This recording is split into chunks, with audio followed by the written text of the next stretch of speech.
just out of curiosity, because I've never seen you talk about it on the internet, so I assume it's not true, but are you a Hamilton fan? I've not actually seen it. Okay. I'm sure it's great, but like my general thing is, it's funny because I mentioned this to someone last week. I'm like, well, I haven't seen it because we had Rory O'Malley, who plays King George in Hamilton, on my podcast with John Heilman last week, and I felt so bad because I had not seen the show, and so I mentioned to somebody else about how bad I felt, and they were all like, "Oh, that's okay. You just listen to the album." And I guess for some reason I'm so kind of obsessed with seeing art in its original intended form that it had not even occurred to me to listen to the album before I saw the show. So I guess I could do that. I guess I probably should. It honestly just didn't occur to me. So I'm sure I'll love it. Like everybody I know who I respect very much loves it a ton. I just haven't seen the show yet. It's the same reason I always keep waiting till the prices to go down on tickets. I'm in New York at the right time. So for the record, that made me miss the Book of Mormon. That made me miss the producers. So it might just not be a major priority in my life in a way that it probably should be. It's funny you mentioned that. My wife is a big Broadway person, and I'm not. I like it, I enjoy it, but she's much more plugged in. And I had heard about Hamilton, and I'm like you. I usually, if I don't see a show, I don't listen to the soundtrack or whatever. But my wife got it. She had heard about it. Got it on a long car ride, and within like a half hour, had pulled over to text me that said, "Hamilton, you're going to need to listen to this." She got home from a road trip 2 days later, sat me down in a chair with her phone where she had bought it, and it's like, "You're not doing anything. You're going to sit here and listen to it." And I tried to get up to do something to help her. She's like, "No, sit. Listen to it. It's worth it. It is definitely." We haven't seen it, obviously, because, money. But no, it's worth it. And I bring it up because the title of this podcast, The Other 51, is a reference to a line in Hamilton about writing. So that's where that came from. Will Leitch joining me today. So I know you write for a ton of different publications. Do you identify as a writer primarily for one of them? I would say my primary job is Sports on Earth. That is the place that's the place that pays me to a full-time salary with benefits. So that's probably, I consider they're the place. I've worked there. I left. I was actually there on the very first day that Sports on Earth launched, which was for the London Olympics 4 years ago. Oh, wow. With the stories from me and Joe Poznansky. And it's weird. Sports on Earth has actually been around for 4 years. Now, it's obviously gone through some different permutations, and I was not a full-time person when I started there. But yeah, when I basically what happened with Sports on Earth was I was just one of their many writers. And then when Joe Poznansky left, it was clear that they needed someone to kind of like come in and fill the breach. I hesitate to say the top of the masthead, but certainly someone to come in and be a regular presence there. And I was actually looking to move from New York City because my wife and I had a son. We knew if we wanted to have another one. We wanted them to have like a yard and a dog and stuff. So I said, listen, I would love to take that spot full time if for two things. One, if I can move, and we did. We moved to Athens, Georgia. And two, I need to be able to write for other places. And I won't write about places that you for other places that you send me to. Like that's for you. But that was always part of the deal. I don't understand why writers don't make that deal. I feel like the idea that any publication should be able to own everything that you write strikes me as you better be getting everything out of that deal. Right. So I try to avoid that at all possible, and they have been great. I could not be happier with. Obviously, Sports North has gone through some tumultuous times, but I have to say now I feel like it's actually quite settled. We've got a lot of regular writers there. Cliff Kokorin has been writing a great stuff for us on baseball. Mike Lupica is there now. Like the idea that Sports North is now. Obviously, it was a rough time more than 2 years ago now, but I'm very happy with how it's going. I'm very lucky and fortunate that they give me the opportunities and freedom that they do. I can't believe it's been 4 years. I can't believe it's only been two since the whole I remember when the upheaval had. I can't believe that's been 2 years already. That seems both a long time ago and really recently. I feel like it's a pretty good sign of how social media warps everything.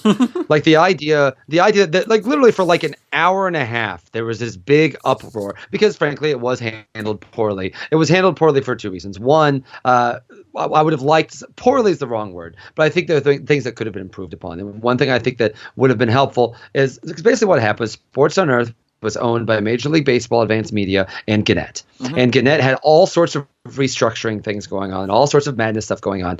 And they were like, okay, we have to take care of that stuff. We just can't really deal with Sports on Earth right now. So they bailed out of Sports on Earth. Now, what I wish would have happened, I think in retrospect would have been very helpful, is if MLB Advanced Media had come out and said, you know what? Gannett's pulling out of this thing, but we are committed to it, and we're going to stick with this thing, which they clearly have. It's now been around longer outside of Gannett than it was before, so clearly they've made the commitment to it. But they're like, we're just going to freeze everything right now until we figure out what we're going to do. But instead, they did. I don't think they quite realized how many people were freelancing there and using it as their primary freelance place. It was seen as these mass layoffs when there were actually almost the entire staff was freelancers. Now, I think that they had certainly become to understandably value that as their primary freelance place, and really were doing terrific work and earned everything they got. But I think it was. I think that took to people as, oh no, sports. People saw it as like the downfall of writing on the internet or something. Right. But really, that really lasted. Like, it was just an hour and a half of a web clusterfuck, and it stuck. It's funny how much these things stick in people's minds as a thing. If you really just kind of step back, and to me, my general rule on this stuff is.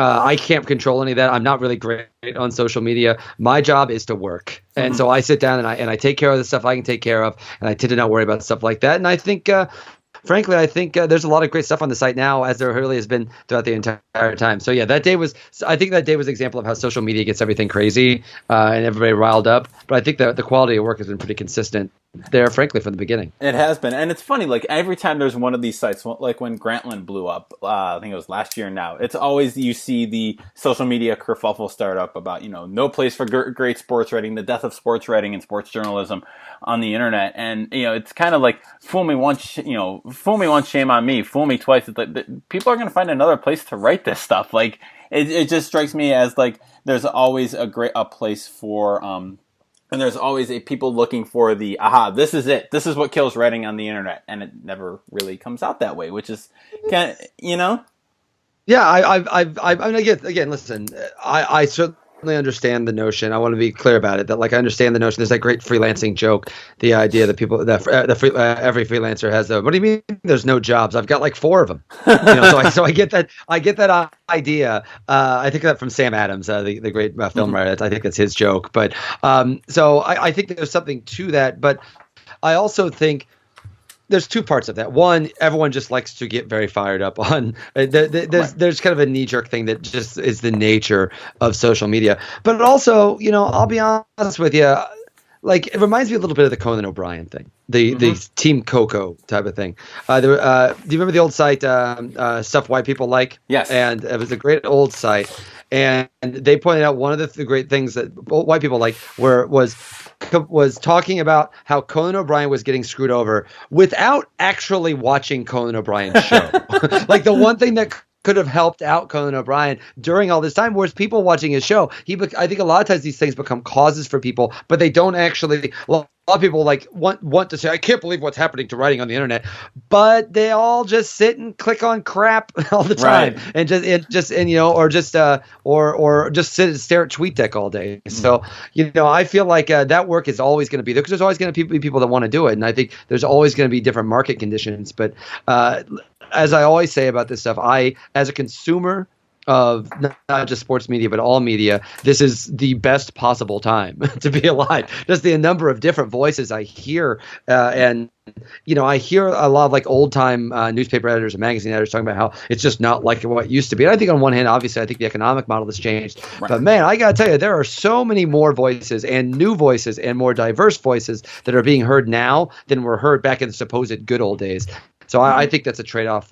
While we're still kind of figuring out the business plan, I think as a consumer, it's a trade-off well worth making. Absolutely. So, I mean, kind of veering back toward writing a little bit, you write for, I know, a ton of publications. And just curious, how challenging is that just from a, balancing Sports on Earth and the New Yorker, and I know you did something for SI and all these other places, like logistically, like how do you handle writing for 5 different publications at once, or having several different articles in production at the same time and at different places too? I mean, that's I'm impressed with your productivity, and I'm impressed with how you balance like writing for several different places at the same time. So how do you do it? Yeah.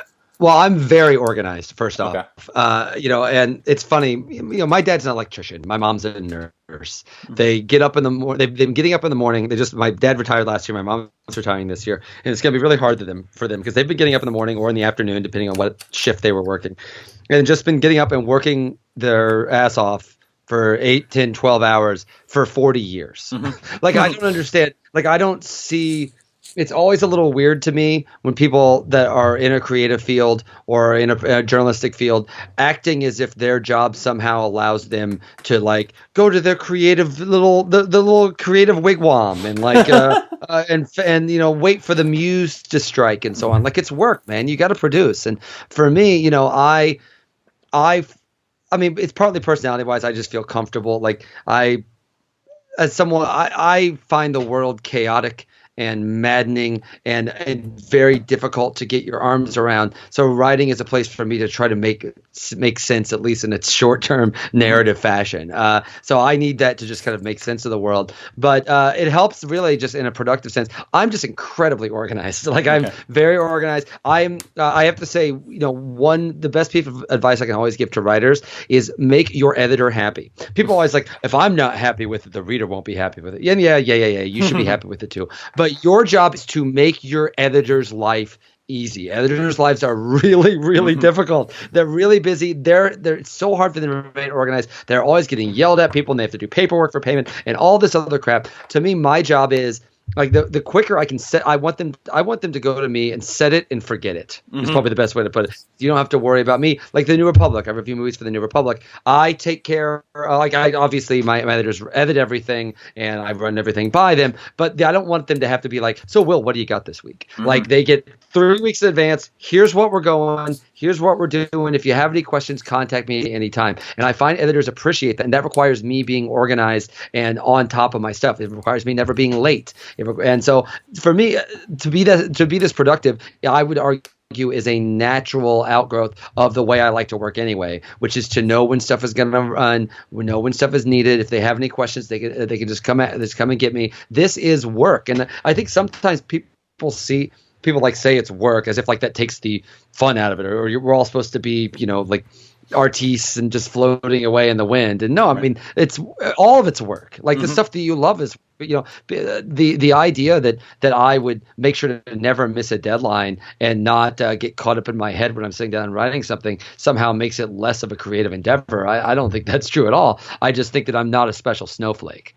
And my job is to work and produce. And I think now, I also think that I think there's a sense sometimes. I think that is a myth that like the more time you take to do something, the somehow more thoughtful it is, which I just don't think that's true. I think for some people that's true. I think for some people that's true. And listen, there are some pieces that take a little longer. Some pieces are quicker than others.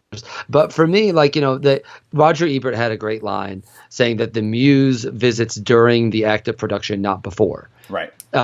Which is to say, shut up and work. Like, get down and start typing. That page is not going to fill itself. I think it's it's really, ironically enough, it's an old newspaper man's mentality. Right. It's that kind of notion that, like, and even with the same notion that, whatever you write today, tomorrow it's birdcage feeder. It's, it's the liner. So you just got to do it and move on to the next thing. And I don't think that makes it like I concentrate less on my work. Far from it. I'm very proud of my work, and I put a lot of thought and time into it. But the notion that I have to sit into go up to into my genius cave for a while and like mull and muse on the universe and then come back, I don't really understand that kind of writing. And frankly, I don't think in this particular world that writing is all that valued anyway. I remember hearing a quote. I don't know where. I forget who said it, but it was I get visited by the muse every day. Fortunately, it happened. The muse comes to me at 9 a.m. when I sit at my desk every day. What a coincidence. Yeah. I do, and I do feel like, there are some pieces, especially when you get into like reporting, that, time is can be a really important thing, especially for, it's funny, and it's funny for a lot of newspaper writers that you talk to, like, time is the one thing that they never have enough of, and time's the one thing. It's like such a normative value for them to have time to work on a piece. But yeah, I mean, I think there is something to be said for that, churning it out. And I remember my days as a beat writer. I kind of got infinitely more sane as a beat writer when I realized that my 10-inch game story from a May baseball game, I cared about it. I did a good job of it, but it was not something that I got tortured about or got too upset about it if it wasn't very good, because there's another one tomorrow. And like you said, it's going to be wrapped around fish tomorrow, in 2 days anyway. So I think I just think that's a really sane way that can keep you, and it can keep you writing, which I think for young writers is a real challenge too, so that you don't get kind of paralyzed by this self-doubt, which can happen, or kind of like, worrying about it being so good. You just, if you're constantly writing, you're going to get good stuff because you're always creating stuff. Yeah, and I think this is probably, for me personally, it's born from probably three things. One is just the general work ethic that, if I would have been anything else in the world, I would also be really productive at that. Like, that's just something that I think my family kind of instilled in me a little bit. But also, I think there's two other formative things that helped me with that. One was, I went a long time starving in New York City, hoping someday someone would give me a chance to write. And one of my big breakthrough moments, not so much like an actual professional breakthrough, but kind of an emotional breakthrough and kind of getting myself prepared to kind of be in this place now, is I would just write all the time, whether anyone was wanting it or not. Like that's how I started my original Life as a Loser column, which I wrote like 20 years ago, was just the idea, like, I'm going to give myself a weekly deadline, because if I don't, I won't write anything. Right. And I can't get better if I don't write anything. So I just gave myself a weekly deadline to figure out my voice. And no matter what else I was doing, this thing was due, and it was also to be published. This was not like a diary that and nobody was reading it, but just the idea that this is something that I have to do every week, because if I don't, my imaginary editor will fire me or something. Right. I felt it was really important. And then, too, frankly, working at Deadspin helped me a lot with this too, because I also feel like people talk about writer's block, which is, it's just insane to me. It's like a unicorn. And one of the things I feel like writer's block is a privilege. If when you were a Deadspin or you were at Gawker Media, like, writer's block is the privilege of people that don't have people waiting for them to say something. Right. Like, when you're a Deadspin, you just have the stuff that's got to go and stuff that got to get in there. You don't hear anyone working at the APY saying, "Oh, I'm just not feeling it tonight." Right. Like, you have to do it, man. And I feel like what I'd like, and so, for me, my goal has always to be kind of merge what I believe. Listen, I have a very high standard for quality. Like, I think that gets lost sometimes, but I was always trying to work myself to this point to where I could produce pretty high quality stuff pretty quickly and then move on. The only thing that really stresses me out about writing is waiting for them to get posted. I have this joke with my editors. I'm like, I'm sorry to keep stacking these on your doorstep like they're newspapers and you've been gone on vacation for a couple of days, because that tends to happen. I did it. I feel like if I'm I work at a home. One of the advantages, I moved from New York, and it's simplified my life a little bit. I have to travel a lot, but when I'm home.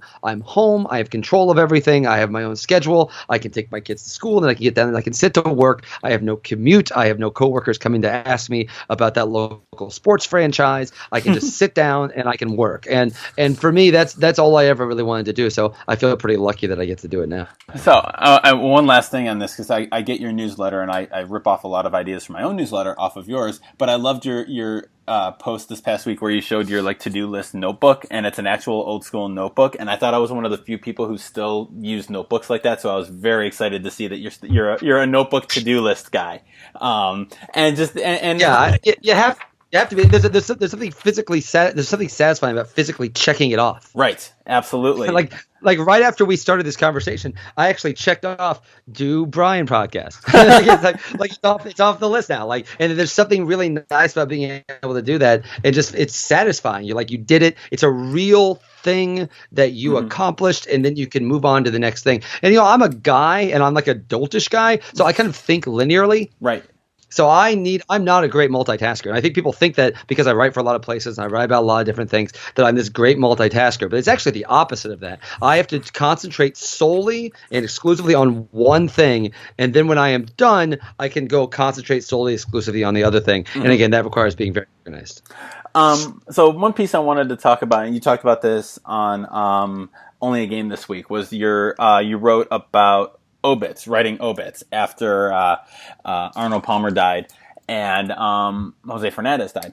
and it was a wonderful, wonderful piece. And can you just kind of talk about how the piece for Sports on Earth, how you kind of came to write it the way you did?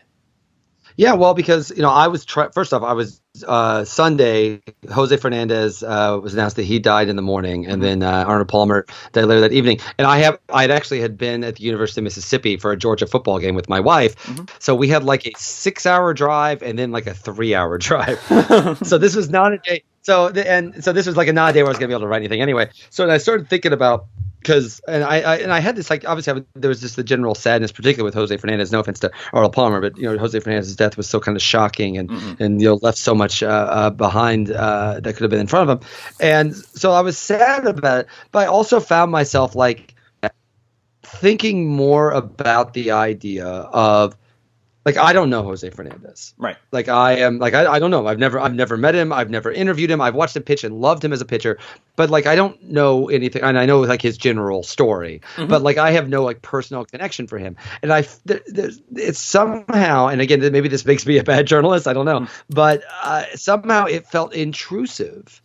I started thinking, like, well, I feel like kind of like, who am I to go in there and say, here's who Jose Fernandez is? Like, if someone, God forbid, if someone in my family died and someone who had never met that person and had no interaction with them at all and simply only saw them through this very narrow lens, this public-facing narrow lens, would just come in and say, here's what their death means, I have to say I'd be kind of upset. Like, I wouldn't like that. So I started thinking more and more about the idea of a public-facing life and a private life, and how Jose Fernandez, the person that I miss and the person I would want to memorialize or so on, is this person that is not actually who he is. Doesn't say he's like a fake person like that, right. But that's a fake persona. But that's their job. That's their forward-facing thing. It's a public persona that we all put on, myself included, when we have any sort of public life profession. And so something about, like, as if like a human life were like this bucket, and I could just dip a ladle in there and say, all right, I'm taking my part. And it just felt, I don't know, it felt wrong in a way that obviously this may be just my ballywick, because people have been writing obits since they were writing any words. So, like, obviously obits are a fundamental part of writing, but it just felt uncomfortable for me in a way that I was trying to kind of grapple with that piece. And I don't know if it came across, and it's not like it came up with this great conclusion where I was like, yep, turns out obits are bad. Like that was not the conclusion I was trying to do, but just kind of that process and like figuring out what it means to try to capture life and whether it's wrong to even attempt it. I don't know. It was something I really wanted to try to grapple with in that piece, and then I was honored that Bill from Only a Game wanted me to talk about it, because I think it's something we've all kind of thought about, but it's a hard thing to figure out. Just that general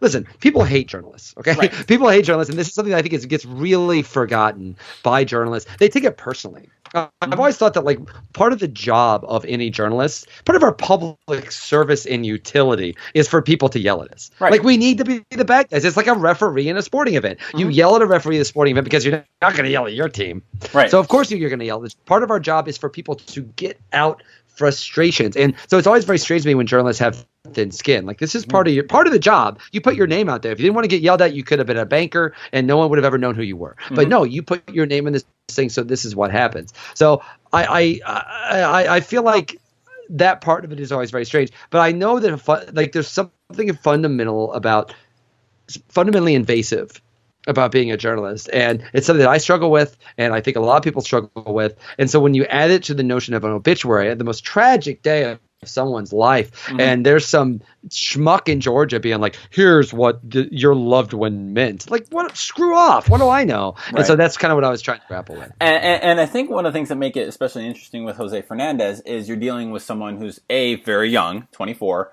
and especially when you juxtapose that with Arnold Palmer, who was 87, was he? 87, 89. And Jose Fernandez, who is Cuban. And as two white guys trying to put I feel like trying to put that, what he meant and what he represented, it kind of compounded that maybe in a way. Like, it's not just the putting, like you said, the putting the face, kind of invasiveness of saying what this person's life meant, but and we know this now, and we're kind of better more kind of sensitive in a good way to it. But like trying to put what a 24-year-old Cuban refugee who played baseball, what his life meant to me as a white guy, that even feels, I feel like that kind of compounds the unease in writing about it a little bit, and compounds it in a way that if you're not just kind of slipping into kind of like the cliche of his joy of life and what he represented, and that story is being written a lot and Who Means to It. But I just wonder if that adds another layer to the unease. Yeah, and it's particularly unease when you consider that exact thing that you're talking about, which I think is a very real thing, has literally been what every single piece of journalism has ever been since there's been a printing press. This has all been done by white guys. So like the idea, that it's nice that we're aware of this now, I guess, and really the first time were we aware of even stuff like that 5 years ago? Like this is really a very new kind, and I think it's a positive step, but a very new kind of phenomenon. It was always kind of understood that like, well, I am the voice of the mountaintop because I am journalist man, and I'm usually a white man, and I'm usually, you even saw this. Who was the guy, the ESPN anchor that was talking about making fun, saying a guy that each of us should have learned English or something when he was talking, like the idea that like the idea that so many narratives in sports and in politics and in entertainment across the board have honestly been written by old white guys about young non-white guys, or young non-white women, and you just realize that's how history has been written. Right. So I think that it is. It's awkward. It's comfortable. But I will say, while that angle I think is a real one, I was really more concerned about the death aspect of it, and just the idea, and the family, the idea that, I mean, listen, I said, God forbid anything ever happened to someone I care about. But if they were like a public person, I mean, all I gotta do is Google their name, and they're gonna see what I wrote about them. I mean, it just feels like stepping into someone else's house and say, no, here's what I have to say. And it made me uncomfortable. When you were at Deadspin and starting Deadspin, a lot's been talked about. We've talked about when you were in my class earlier this year about kind of like what the types of stories that you weren't being covered that you wanted to kind of cover in story selection and that. Was there anything back when you started Deadspin 10, 12 years ago now about sports writing, the actual writing, that drove you insane, that you kind of wanted to make better or just not do on Deadspin? Well, I think a lot of it is I think there's a certain type of sports writing that Joe Namath cemented, and Joe Namath and Mickey Mantle are probably the two examples of this. The idea that and I think Michael Jordan was probably the next round of it. The idea that everything is an arc and everything can be everything is a hero's journey to the top or his fall from grace, and this notion that somehow it's baffling to me. I'll put it this way: it's baffling to me the number of there are still people that will learn something about an athlete and we're like, wow, I didn't think of that about them. Like, no, we don't know anything. Like, we don't know anything, and how the idea that this sort of artificial construct of, never mind just an interview. Like, listen, I've done plenty of interviews and long interviews and multiple interviews with athletes and celebrities and so on. And I've written long features about them. But the actual, that itself is just a construct. They are putting on their best face for me. Chuck Klosterman's written, I think, very smartly about this, about how fake this is. Like, even if you get a lot of time, and even if you feel like you have some sort of rapport, it is fake. Heck, it is fake me talking to you right now. Like, I think I'm being as true as possible, but like at a certain level, I am Will Leitch, and I'm having a serious conversation about the art of journalism and writing with Brian Mertz. And I'm thinking this. Meanwhile, when I get off this thing with you, I'm probably gonna go pass gas, pick my nose, and go scream at the television and scream at somebody in traffic. You too? Like, cool. Like we all are different when we're around other people inherently.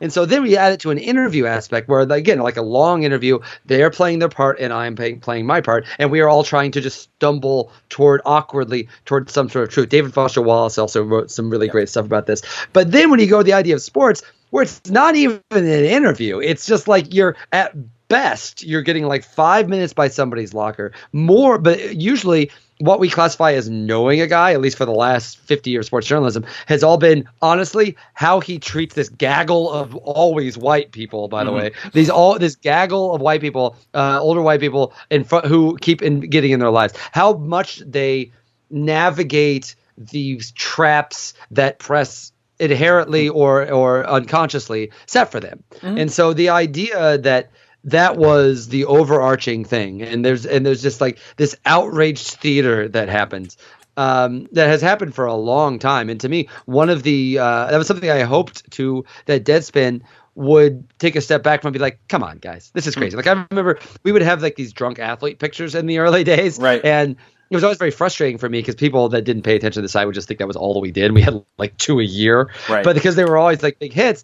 And the thing that was funny is the people that were upset about those pictures they were always people that had money to be made off the athlete or media people. I remember we had one of Kyle Orton. Kyle Orton was quarterback for the Bears. There's this funny picture of him drinking a bottle of Jack Daniels and his pills pouring down his shirt, and he was drunk and it was silly. And we put it up there, and there was a lot of outrage among Chicago media people and so on and so on. And then finally someone thought to interview Orton. He was like, I thought it was funny. I didn't drive home. I had a day off of work. I have nothing to apologize for. And it's worth noting that the post was not written as a Kyle Orton says he's a leader of men, an example for children everywhere. But now look at him. The whole point of that post was to say, hey, look, does this make Kyle Orton more relatable and more likable to you? I would argue it does. And if it doesn't for you, I think you've got to stick up your arse. And to me, that's what Deadspin was really supposed to be about. Now, one of the things that unfortunately I will say I've found in the last few years, we used to always blame media for this, as if like there was something specifically about media and the mindset of a media person that made this happen, this kind of fake outrage thing. I have to say, now that we're all our own media stations and we all have our own social media accounts, we all do the same shit. The exact same thing. Like honestly, like you don't have to be a journalist to be like a faux outrage prig. Right. In a lot of ways. And I think, and this is not to say that like all outrage is somehow fake. Like I think there's a lot of very legitimate things that people get upset about. But I feel like a lot of these stories are just, I did this thing for Sports Illustrated's video show this week about the referee that's accidentally said shit on his microphone. Right. And like it was literally a front page story on every sports website, and all saying the very image conscious NFL is it will be curious to see what their reaction is. Like, what do you care? You say shit when you accidentally hit the wrong button on the elevator. So don't act like there's like this is all kabuki. This is all this fake thing. And so what I was hoping, I always thought that was a media thing. Like we're just like conflict, and we like a new story, and we like a new thing to turn. But now that everybody's their own media channel, everybody just does the same thing. And I find that perhaps more disheartening than anything else. What's the best thing you've read lately? Let's see. So let me get up the I'm actually give me just a second. Yeah. I'm going to make sure I get all these titles right, because I'm going to get out my Kindle right now. Also, this will not surprise you as someone that has a steno pad, but I have one of those Kindles that doesn't do anything other but to just have the text. Yep, me too. There's nothing else, just that little tiny one that just does that. So, all right, so good, I can do this. Okay, so here's what I'm reading right now. Right now on my list, the last two things I've been reading that are really good. I'm reading Unsportsmanlike Conduct by Jessica Luther, which is a really terrific book about kind of the culture of campus rape in sports, in the world of sports, and how. Yeah, one of the things I love about Jessica Luther, she started all this online. This was just something that she started doing, and it's funny because like when she started out writing about sports, I don't think she had any intention of being the one that wrote about sexual assault in sports. It was just so shocking to her that like, wait, all this stuff is happening and you're all just like moving on, and I think that comes across well in her book as well. So I'm literally just picking the last 5 things on here I read that I loved. Alan Sepinwall's and Matt Zoller-Seitz' new book about television is really great. Cool. Those guys are like the 2 best writers in the world on sports. And oh yes, and so the new book by my friend Jamie Attenberg called she wrote The Middle Scenes, which is probably the most that's probably the fiction. I need to read more fiction. That's something I find myself not having time to do just because I have to like say what's going on in the election, in sports, and entertainment. But my friend Jamie Attenborough, she wrote a wonderful book called Saint Maisie. Middle Scenes is probably her most famous book. They're making actually an HBO series out of that. Oh, nice. She has a book called Saint Maisie. I would highly recommend. So honestly, like at this point, I am all I do is just produce and consume. So I find it very sad. My wife, who's a decorator, and she is what she reads so much fiction. I reviewed The Girl on the Train for the New Republic, the book. I'm seeing the movie, and she was like, "Yeah, I read that book." I was like, "Oh wait, it was a book?" And she's like, "That was like a bestseller. What's wrong with you?" So I am books. I will say novels, excuse me, are definitely probably my weak spot. I can recommend three things. I'm reading Empire Falls, which 2004 called and said it wants its book back, but very good. I've been on a Richard Russo kick. There's a great article in New York Magazine by Jonathan Chait, Barack Obama on 5 Days That Shaped His Presidency. I'm just reading straight out of the paper, and it's a long. I'm in that issue, by the way. If I can give a little shout out to me, I'm in that issue. Oh, very nice. In that big thing, because that's one of the many things I love about New York Magazine, where of course I still write, is when they do packages like that, you just feel honored that that they involved you. Like when they did the big 9/11 issue, and I interviewed the Naudet brothers who made the original video of the plane crashing at the World Trade Center. The New York Magazine, I think it's the best magazine in the world, and I can't believe they let me keep writing there. And that whole package, Jade's piece is great, but that whole package is just jaw-droppingly great. Awesome. And my daughter and I, she's 6, we're reading the Harry Potter series, and we're about halfway through book 4 right now. So I will always and forever give a shout out to that. So how old is your daughter? She just turned 6. Okay, I was wondering because my older son, it just turns 5 in November, and I'm wondering when I can start with the Harry Potter stuff, because I love those books. We started insanely early. We started when she had just turned 4 when we read the first one, because we have a rule in our house: she can't see the movies until we've read the books. And that's a good. And so she has enough older cousins and enough kids in her class that have seen the movies that stuff was going to start leaking out and getting spoiled for her. So we were kind of going slow. And the thing you don't remember about the 4th book is that's really long. We've been reading it for about 2 months now. Okay. We're just about halfway through. That's like the pivot book, though. That's really the pivot book. I really feel like that's the one where it goes from being good kid stuff to really getting larger and darker and more ambitious. Yeah, and we held off on reading it because this is where real stuff starts happening, and she's at a young age where she's probably okay, but she does pretty good with fiction and fake violence and stuff like that, but it starts to get pretty intense. So we're going really slow with Goblet of Fire to see how she kind of ease her into it, because that gets real. Shit gets real in that book pretty quick. So. It very much does. It very much does. So, Will, this was great. Thank you for taking the time. And if people want to find you, where can they find you? The best way to do it, you can first find me on Twitter at William F. Leitch, and then the best way to see everything that I write is actually to subscribe to my newsletter. I have a weekly newsletter where I actually write an old newsletter only essay, because why not at this point? So I write a special newsletter only issue for people that subscribe to that. But it's definitely the best way not to miss anything that I've written. And it's a great newsletter. I can vouch for that. So thank you very much. I appreciate it. Of course, my pleasure. Thanks for having me. Yeah.